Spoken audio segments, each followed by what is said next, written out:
Yo, what's up Serpa Squad? Tanner here, and I'm back with another terrarium build.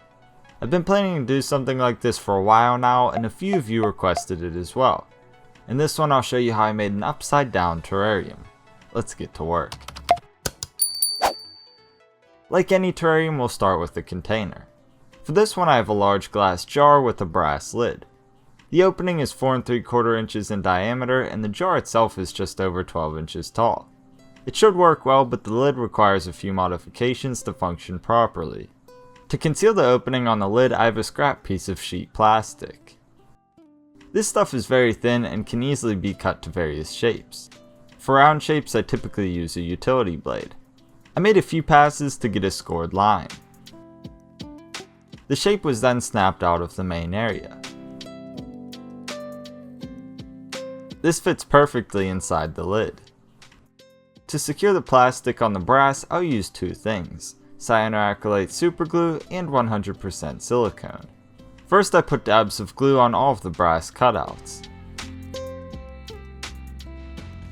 The plastic was pressed into the glue and left to dry for about an hour. This held the pieces together quite well. After that I applied silicone along the edges. It was smoothed out for even application and to conceal all of the brass. This will add a little bit of strength, but it was primarily added for the sake of waterproofing the setup. I allowed this to cure overnight. For the next step I'll utilize a few pieces of egg crate light diffuser, expanding foam, and the same glue from earlier. I applied glue to the smaller piece of egg crate and pressed it into the plastic portion of the lid. Once secure, I glued the larger piece on top of this one. The combination of the two pieces will create a frame or skeleton for the foam to attach to. I applied enough foam to cover the structure. Think of it like this: the plastic pieces are fused together with glue. They are very strong and can hold a decent amount of weight. The foam doesn't adhere well to plastic and eventually would fall off. However, it will form around the plastic. In this way, the foam isn't holding the weight, it's all done by the plastic. Most of the weight will come from these black lava rocks. I'll use them to build up a stalactite structure. I started by embedding a few within the expanding foam. I tried to keep them close together to ensure it will fit through the opening of the container. Once I got a good formation in place, I let the foam sit for about 10 minutes. At this point it's no longer tacky on the outside, but it's still able to be formed. I went back and pressed all of the expanded portions into the main structure. This will keep everything compact enough to fit into the container without carving the foam. Even still, I double checked to ensure it fit properly. Now I can build up the stalactite. I put a few rocks in a bag and pounded them down with a hammer. I did this to create a powder which will help blend the other rocks together. I applied glue in areas where the stones touch and covered it with rock dust. Doing so makes it really easy to combine pieces together in a way that looks very seamless. That was one of the reasons why I chose lava rock for this build. It's really easy to make it look like a single piece. It also doesn't weigh much because it's porous. That porosity is also a plus because it makes a good growing surface for plants. Furthermore, the rocks absorb and retain water well, which will also serve the plants. For those reasons, this stone is more than ideal.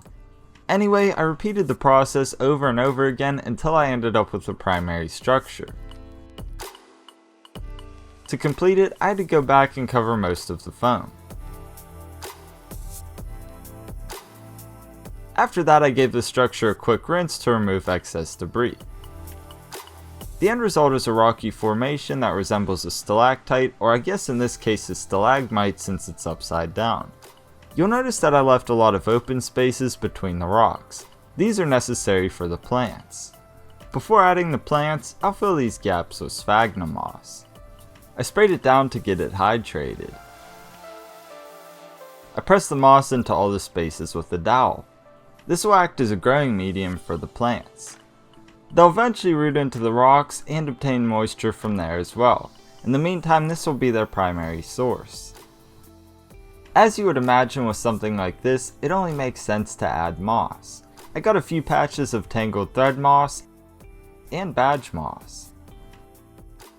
Since the formation is laden with cracks and crevices, this moss was easily attached. I just pressed it into areas where I put the sphagnum moss. In doing so, I tried to mix the mosses together. The combination makes for a very strong look with good contrast.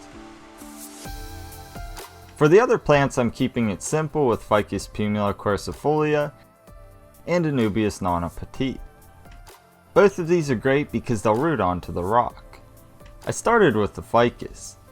This was easily attached by inserting the roots through the live moss and into the sphagnum moss. Doing so will allow the plant to stay hydrated and was an easy way to get them attached. The Anubias, on the other hand, was simply wedged in the cracks over the moss. The roots will cling to the rock in no time. Here's how it looked in the container. To me, it just didn't look right. On paper, I thought it would be fine, but it's just too open. Luckily, I was able to find a more suitable container that's the same diameter. I also need to address the exterior of the lid. I'm not crazy about the brass look. I'll conceal it with stick-on cork. I pressed the top of the lid into the adhesive. Then I trimmed off the excess. I repeated the process on the sides of the lid.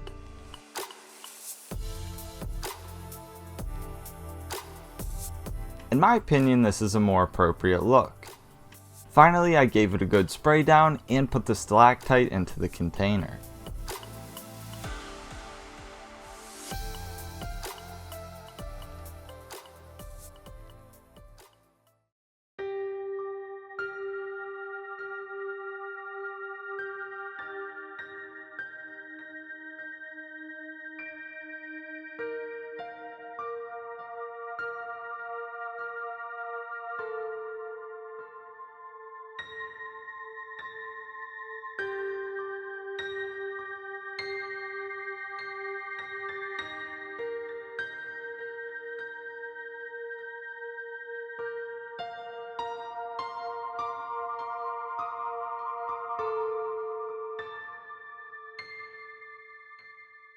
And there you have it, the upside down stalactite terrarium. I think it turned out really well. It's essentially the same concept as the Millipede Mountain Terrarium, just with different materials and in an upside down position. I also couldn't include any critters for obvious reasons. If they fall off the rock, they wouldn't be able to make it back up the glass.